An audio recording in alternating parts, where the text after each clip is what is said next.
School పర్మిషన్తో ఇంకో school కూడా నడిపిస్తున్న వ్యవహారమే ఒసిమం స్కూల్ కావచ్చు. అంతేకాకుండా రెసోనెన్స్ స్కూల్ సంబంధించిన ఈ ఇద్దరి మధ్య ఒక చీకటి ఒప్పందం కుదిరిందనేది మాత్రం చాలా ఖచ్చితంగా కనిపిస్తుంది. ఎందుకంటే బహిరంగ మార్కెట్లోనే పూర్తిగా దీనికి సంబంధించి రెసోనెన్స్ స్కూలు యొక్క ప్రకటనలు ఇవ్వడము, తమకు పూర్తిగా పర్మిషన్లు ఉన్నాయని బహిరంగంగా చెప్పుకోవడం, ఇదంతా కూడా విద్యాశాఖ కళ్ళు మూసుకుంటుందా అనే దానిపైన కూడా పూర్తిగా దీనికి సంబంధించి ఇటు ప్రజల నుంచి కూడా పెద్ద ఎత్తున ప్రశ్నలు కూడా ఉన్నాయి. ఎందుకంటే కొన్ని వేల మంది విద్యార్థులు చదువుకుంటున్నారు. ఎందుకంటే రెసోనెన్స్ స్కూల్కి సంబంధించి పెద్ద పెద్ద ప్రకటనలు వేస్తే ఇది చాలా పెద్ద స్కూల్ అనుకుంటున్నారు, కానీ ఇది చాలా పెద్ద స్కూల్ కాదు.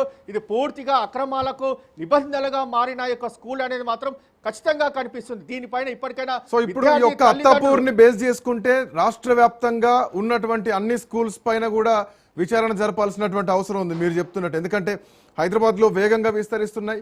ఈవెన్ మిగతా సిటీస్లో, వరంగల్ లాంటి సిటీస్లో కూడా ఈ స్కూల్స్ ఇప్పటికే విస్తరిస్తున్నాయి. సో ఎక్కడ ఎట్లాంటి అనుమతులు ఉన్నాయి, ఎవరి పేరు మీద ఈ సంస్థలు నడుస్తున్నాయి, ఎవరికి సబ్లీజ్గా నడుస్తున్నాయి, ఇవన్నీ అంశాలు కూడా బయటికి రావాల్సినటువంటి అవసరం ఉంది.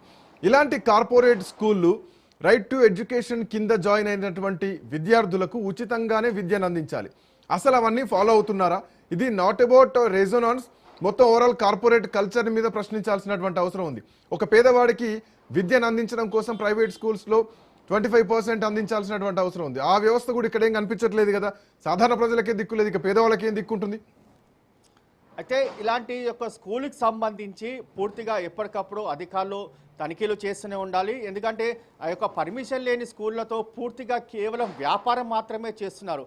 ఎందుకంటే తమ స్కూలు సంవత్సరానికి కోట్లాది రూపాయలు టర్నోవర్ పైనే దృష్టి కొనసాగిస్తున్నారు తప్ప స్కూల్ అనుమతులు కావచ్చు, విద్యార్థి సంబంధించిన వారి భవిష్యత్తు, రేపు వారిని ఎలా తీర్చిదిద్దాలి, వారు ఎలా చదువుకోవాలి, దానికి సంబంధించి పైన దృష్టి కొనసాగించాలి. కానీ ఇక్కడ మాత్రము హైదరాబాద్లో కొన్ని స్కూల్ కావచ్చు, తెలంగాణ రాష్ట్ర వ్యాప్తంగా మరికొన్ని స్కూల్స్ కావచ్చు, కేవలం విద్యని వ్యాపారం మాత్రమే చూస్తున్నారు, వ్యాపారంగానే పరిగణిస్తున్నారు. ఎక్కడ కూడా విద్యకు సంబంధించిన నాణ్యత మాత్రం లేదు.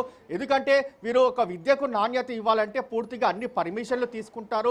అంతేకాకుండా ఒక్కొక్క టీచర్ యొక్క విద్యా అర్హత కావచ్చు, ఒక్కొక్క స్కూల్కి సంబంధించిన విద్యార్థి ఏ స్కూల్లో ఎంత మొత్తంలో కట్టాలి అనేది మాత్రం ఒక పట్టిక కూడా ఏర్పాటు చేయాలి. స్కూల్కి వచ్చిన వెంటనే ఆ బోర్డులో ఏర్పాటు చేయాలి. ఒక 5వ క్లాస్ స్కూల్ చదివే విద్యార్థికి 5th క్లాస్ చదివే విద్యార్థికి ఇంత ఫీజు ఉంటుంది, ఆ ఫీజులో ట్యూషన్ ఫీజు ఇంత ఉంటుంది, దాని తర్వాత వారికి సంబంధించిన ఫీజు ఇవన్నీ కూడా ఉంటుంది అనేది మాత్రం ఒక బోర్డుకి సంబంధించిన నామ్స్ ఉంటాయి. కానీ ఏ స్కూల్లో కూడా ఇలాంటి నామ్స్ మాత్రం కనిపించలేదు. మీరు చెప్తున్నట్టు పవన్, మీరు చెప్తున్నట్టు జనరల్ గా ఒక అపార్ట్మెంట్, ఒక కన్స్ట్రక్షన్ లేదంటే హై రైజ్ బిల్డింగ్స్ కట్టాలంటే దానికి రేరా పర్మిషన్ కావాలి, హెచ్ఎండిఏ పర్మిషన్ కావాలి, జిహెచ్ఎంసీ పర్మిషన్ కావాలి. ఈ అన్నిటికి సంబంధించినటువంటి సర్టిఫికెట్లు, అది ఎఫ్టీఎల్ ఉందా లేదా, ఇవన్నీ సర్టిఫికెట్లు అన్నీ కూడా వాళ్ళ కంపెనీకి సంబంధించినటువంటి దాంట్లో పెడతారు.